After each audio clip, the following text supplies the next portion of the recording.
welcome to Turn the Page, the official podcast of the Syosset Public Library.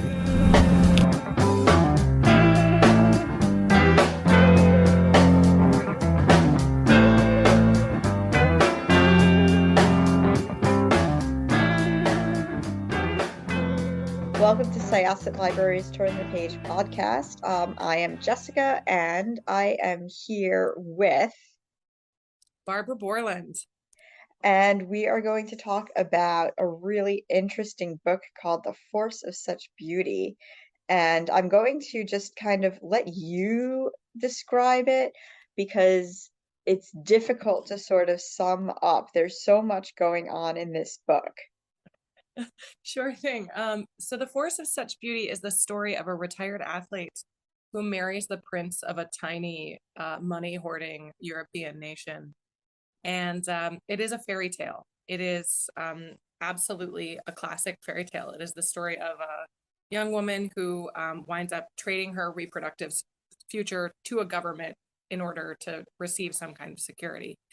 And it has all of the kind of classic elements of a fairy tale. It has a little bit of magic, nothing that I'd go so far as to categorize as supernatural, but there's a little bit of a haze to it.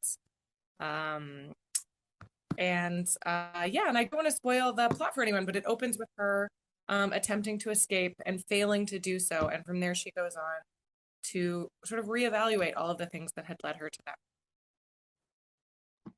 Okay, so one thing I found interesting, of course, we have like the modern regular girls marrying princes that we know of, Kate and Meghan Markle, who have had different experiences, although I'm sure Kate's experiences are also pretty terrible, like being, like paraded out right after she had a kid.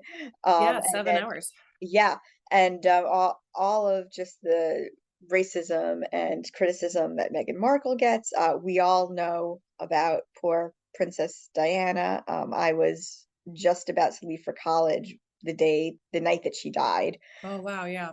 Yeah. And Grace Kelly as well. I mean, throughout history, even though Disney is, and I'm sorry, Disney, I know you're not the only one, but you certainly sold this fairy tale in, many, many ways to people. Regular girl marries into royalty happily ever after. It's not really like that. There's so much more to it.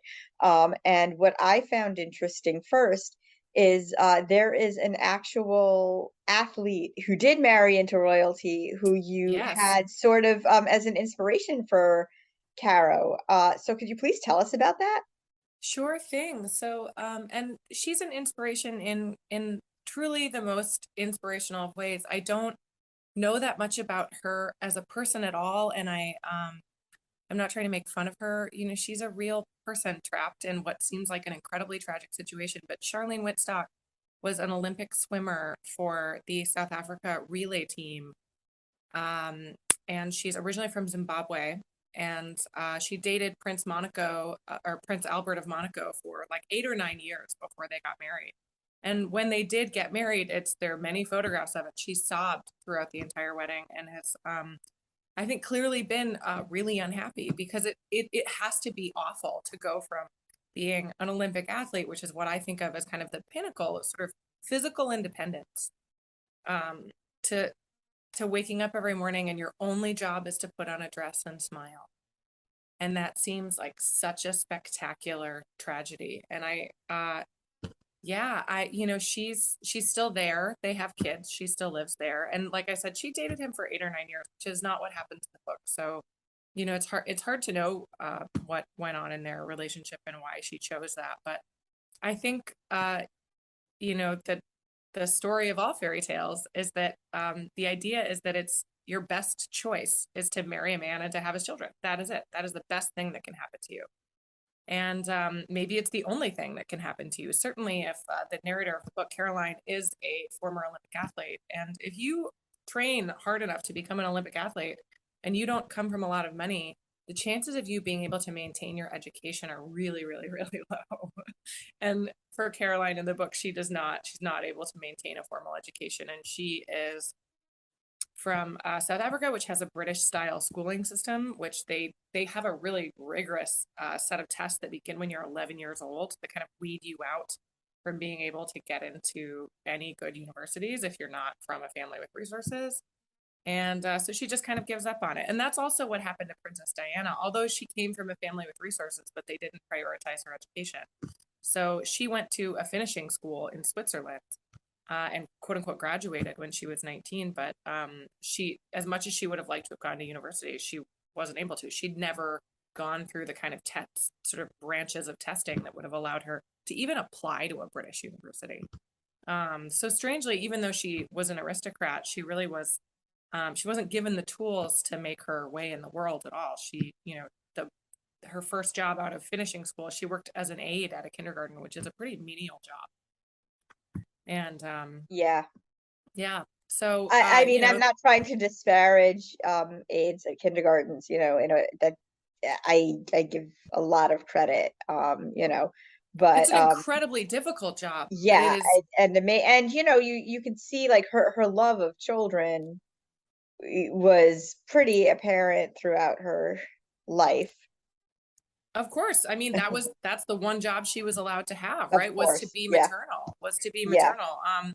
I think, it's difficult to be in a position where, she wasn't, I guess my point is she wasn't even licensed enough to be a teacher at a kindergarten. She didn't even have enough right, certification to be in charge of the room. And yeah, yet she'd been shipped off to another country to theoretically be educated. right. If that were me, I'd be pretty disappointed. Yeah, and Caroline, she's young. Like when you say a retired Olympic athlete, we're not talking retirement in the sense that, you've worked for decades at this and now your job Yeah, it's is, not like yeah, retiring from no, the phone company. No. yeah. So really like her body had kind of reached its limit for numerous reasons. And Yeah, she meets is Ferdinand. How do you pronounce the last name? it's Fieschi. That's what I thought. So yeah, Fieschi is it's interesting. It's the Fieschi family. The history of the country in the book is drawn from the history of multiple miniature nations around Europe. Which was incredibly interesting to me to research Andorra, Monaco, Liechtenstein, and then particularly a space called Livia, which is part of France that's technically in Spain. And I could have transposed that. It might be part of Spain it's very close to Barcelona, but I think it's France and Spain. And that's a castle that is in one country but part of another. And their deal for the last 1,000 years with the surrounding peasants was, look, just let us be us, and if there's any trouble, you can come in here and we'll close the doors and we'll protect you. And that's how they maintain that peace. So a lot of these nations were formed of the tiniest states in Europe. Many of them were formed during a very large conflict that happened during the Middle Ages from 1100 to 1300. The Guelphs and the Ghibellines, which are two kind of warring Italian factions, or what we think of today as Italy, it took over the entire region, and the Pope moved. There was a second Pope who went to Avignon.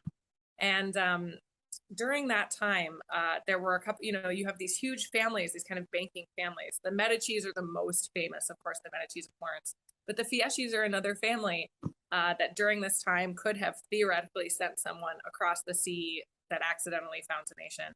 And at the moment, there's actually there's an academic who studies oligarchs and corruption with the last name Fieschi. Whoa. Yeah, she's on faculty somewhere in Europe. I'm not sure where. I saw her name on a panel for something at the American Academy in Rome. But yeah, Ferdinand Fieschi is the man that Caroline meets, and he is the prince of a very small nation on the sea called Lucomo. Lucomo is the name of an Etruscan king.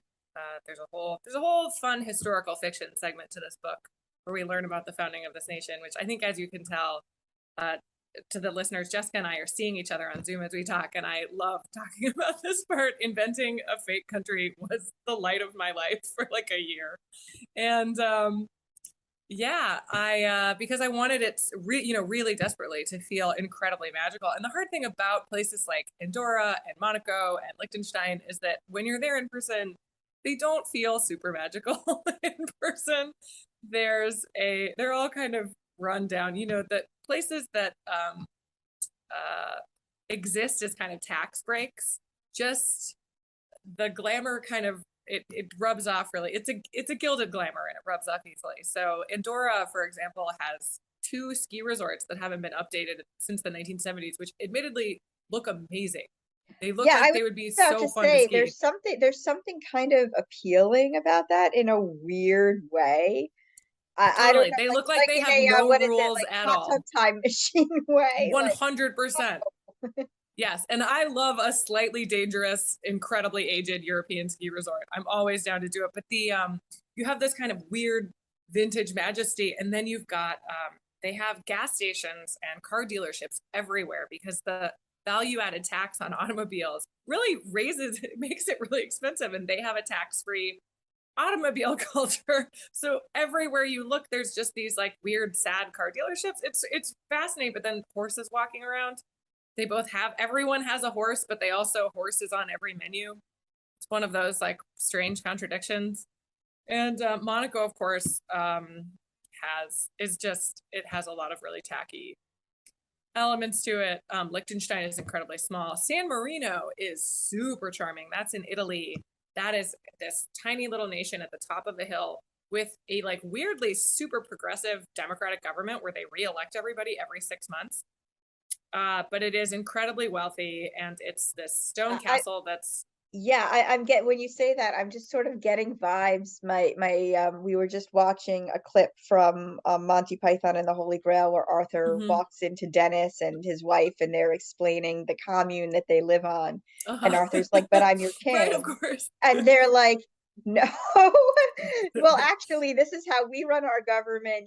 We elect people and I'm just like, oh, I wonder if that was, like a mini nation as well. Now that I'm, but That's back to the book. yeah. So yeah, um, yeah, it was really haunting, and you have this story. So first of all, I feel really silly in that I did not know that all of these small little I don't know, like pin drop nations existed, but now I'm going to have to research more of them. But she meets Finn is his nickname at sort hmm of a formative time in her career when she's experienced a trauma for her body, and she's it's obviously not able to go on. He also experienced a sort of trauma, and she has this romantic view of who he is. And then of course when they meet again, it's just a whirlwind romance. But she's really, I mean, even though she has like a really good friend, she has her friend Zola who she ran with, who's a lawyer. She doesn't have a lot of opportunity in the sense that like she hasn't been educated, which you mentioned. And the idea of marrying this prince is super appealing for so many reasons to her.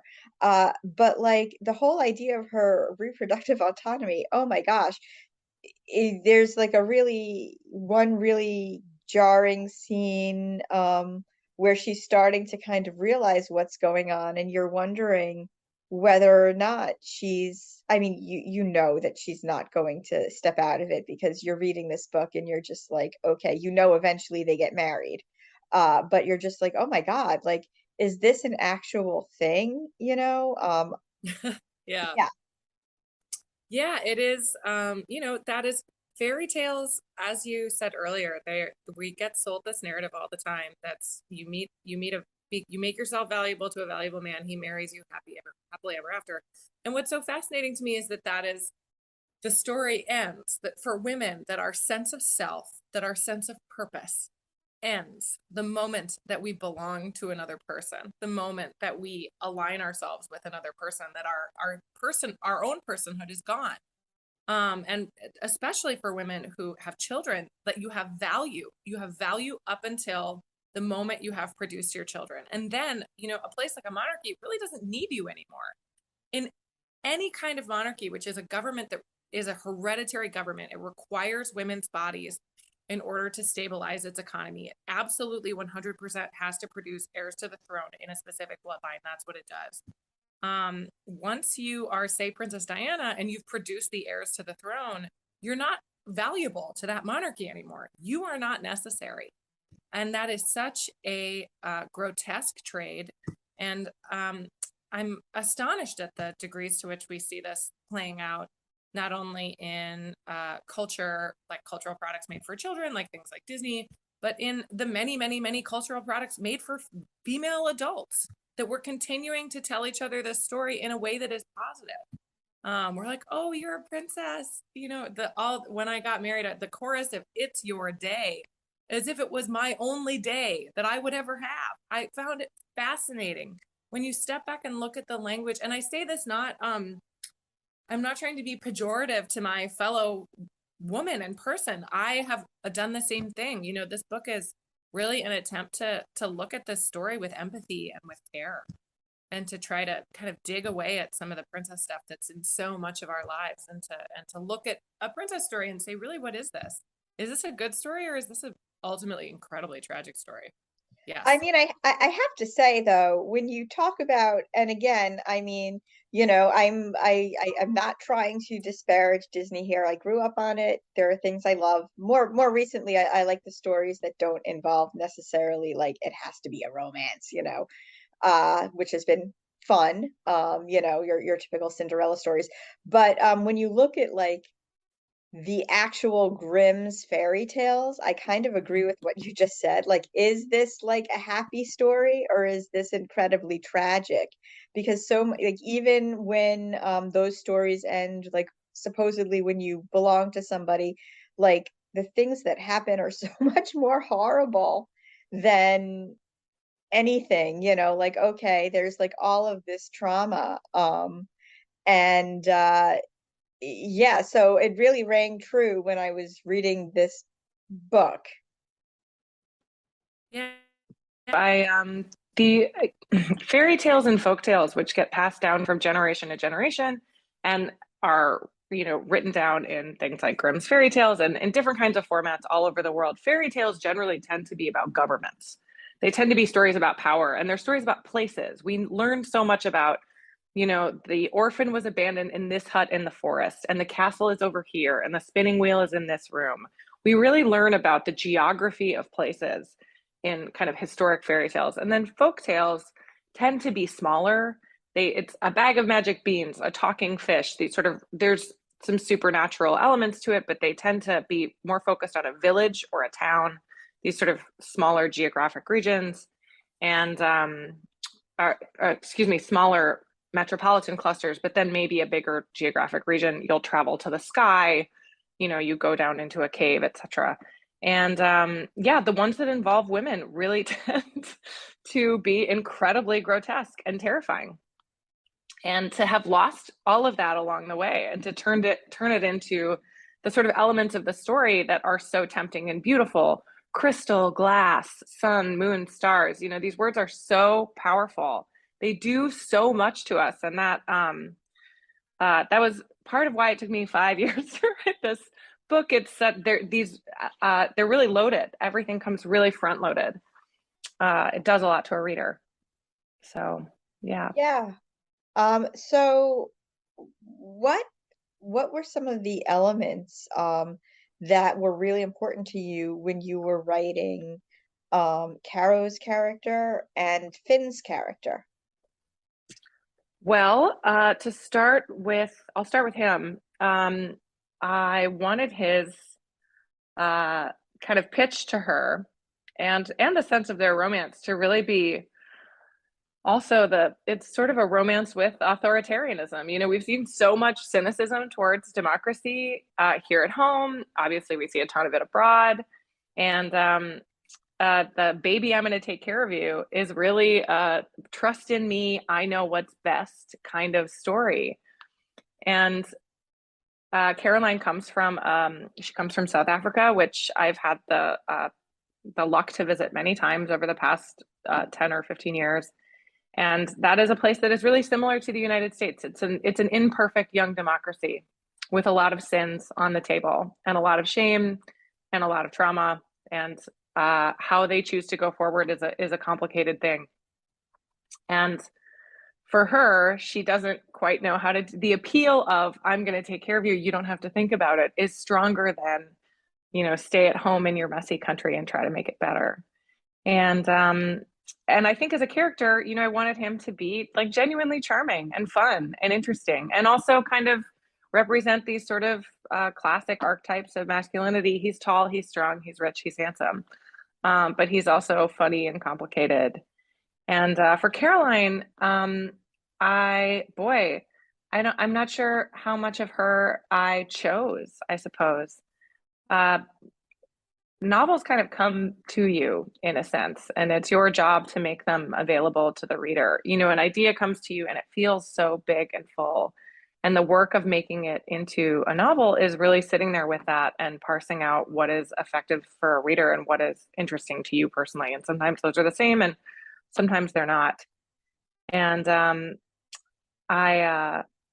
Caroline is really bodily, and she's really she's kind of naive, and I wanted us to feel really deep empathy for her.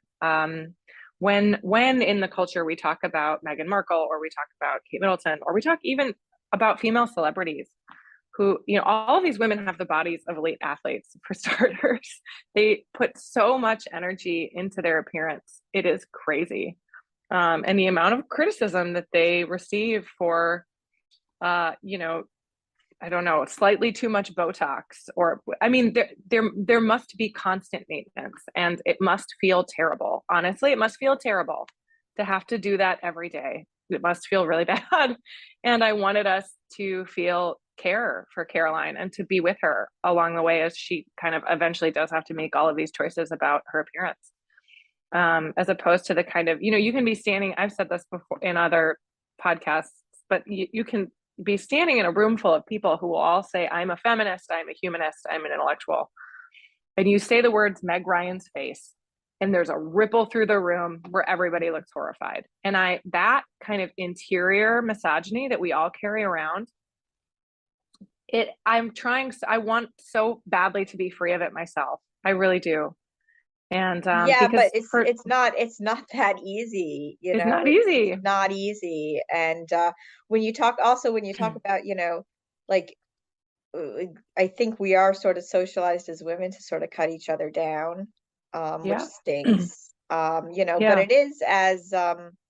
it is as classic as the fairy tales. I mean, one of the original versions of Snow White, and Snow White is all about a woman cutting a young girl down because she feels threatened by her. But I know one of the original, versions of Snow White, like, I think, like, she actually is visited 3 times by the queen, disguised. And one time I think she, like, tries to strangle her with her bodice strap. And another time, another time she tries to, like, poison her with, like, a golden comb that's been dipped in poison, like, by giving her pretty things that are going to hurt her.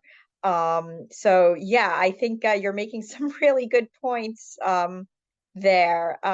So another question I just really wanted to know, so Caroline is from South Africa. Why South Africa?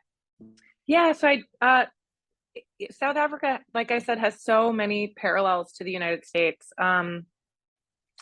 They are an imperfect young democracy. They ended apartheid sooner than we ended Jim Crow, but I think we still have obviously real problems with racial injustice and disparity in this country, and it haunts us. The legacy of slavery haunts us all every day, all of the time. I was just overseas in the UK and sitting at a table with a bunch of people for whom, the legacy of slavery is not something that they think about.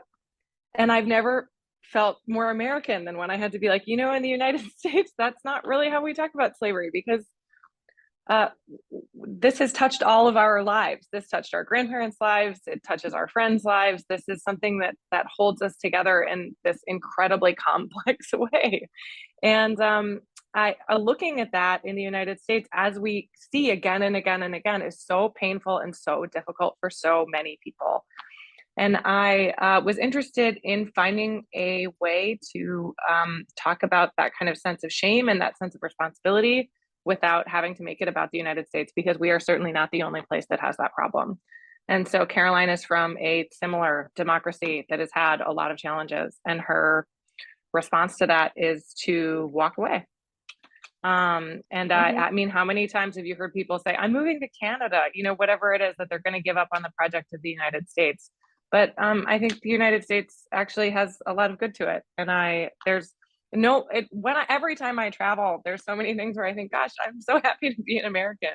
I'm so lucky to be from this place that, as much as, you know, we've become known for kind of anti-immigrant fervor over the last couple of years, like, we are a nation of immigrants. That's who we all are. Everyone I know, one of our grandparents lived on a farm and didn't know how to read. You know, there is such mobility in this country, and there's such hope. And I think we get better, and I think it's slow, but I think we do. And the key is to not give up. So that is why Caroline is from South Africa. I think it's easier sometimes to think about the things that happen to us when we look at the ways that they happen to other people, because a lot of similar things happen all over the globe all the time. So one more question is the title. Can you tell us where it came from? Sure. The title is a line from the book. It is when she enters the palace and it sort of springs up around her, and she is just absolutely breathless at how stunning it is. And she says, the force of such beauty was meant to destabilize a person. I was no exception. And so that is where the title comes from. And yeah, the question is, who gets to be an exception to the rule? Who gets to give up on democracy? Who gets to choose to be a rich person? Can you still be a good person if you do all of those things? These are the kind of central questions of the book, because I think we're sort of being tempted into that all the time as people. Yeah. So are you going to, now this took you 5 years to write? Yeah. Yeah. Was it slowed down because the pandemic has taken up a substantial amount of that time? No, it's just slow. I kind of leapfrog in and out of stuff. I started writing this I had the idea for it in 2016, and I started really writing it in 2017. And but that's like, I started like truly writing it the week that my first book came out in 2017, and then I wrote another book that came out in 2019. And so it just was a slow process. Like I said, fairy tales they're so loaded. It's so hard to write one. It's so, to make it feel fresh, to make it feel enjoyable, to make it feel like something that does something you haven't seen before, was not a simple task. So it just was slow going. But I loved writing it. I really enjoyed doing it. It was such a pleasure to do, and I hope it's as much of a pleasure to read. Are you going to be working on anything else soon? Yeah, I'm working on my next book for Dutton, for my same publisher. It is it's called Fields and Waves, and it is about a lonely clairvoyant, a woman who can see and hear other people's thoughts. I don't know. That kind of sounds like a You nightmare. look so surprised. That sounds like such a nightmare. I would not want that. It makes me think of, like, what is it? Like, there was that Twilight Zone episode with one of the Darrens from Bewitched, where like he can suddenly hear people's thoughts, and just, I don't know. When you hear about certain superpowers that you would want versus ones that you wouldn't want, and like for me, it's all about telekinesis, because you want it or you don't want it? Oh, I totally want telekinesis. I would like to be able to like move things with my mind. I don't want to get up when my coffee is on the other side of the room.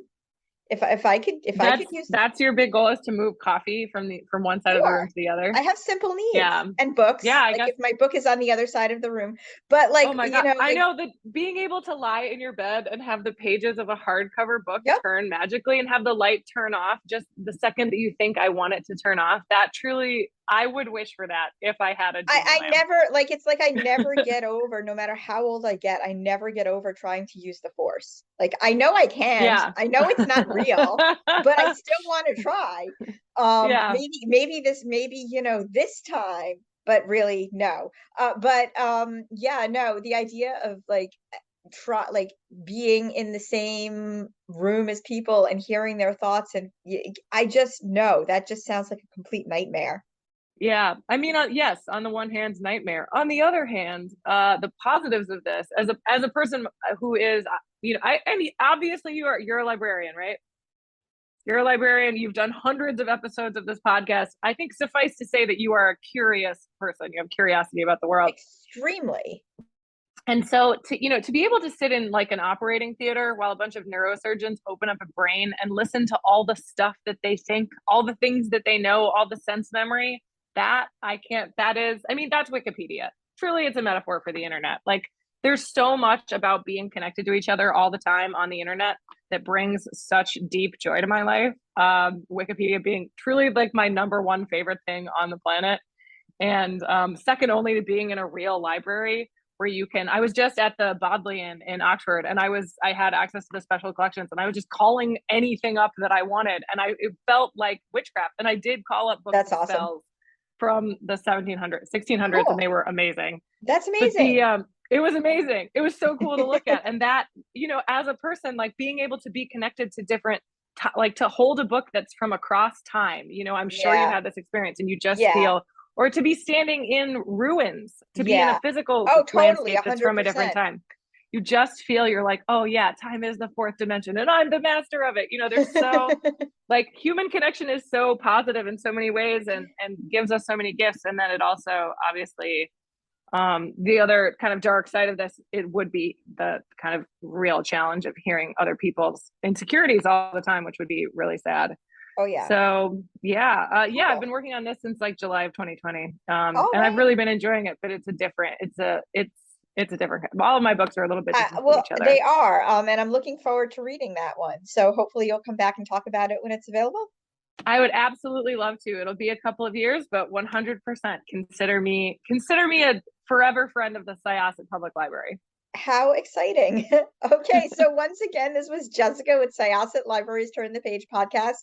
Check out The Force of Such Beauty at your library, at your bookstore, wherever. I think it's a really good one. Our guest today was Barbara Bourland. And we are going to close this chapter of Turn the Page. It's time to close this chapter of Turn the Page. Join us for the next episode.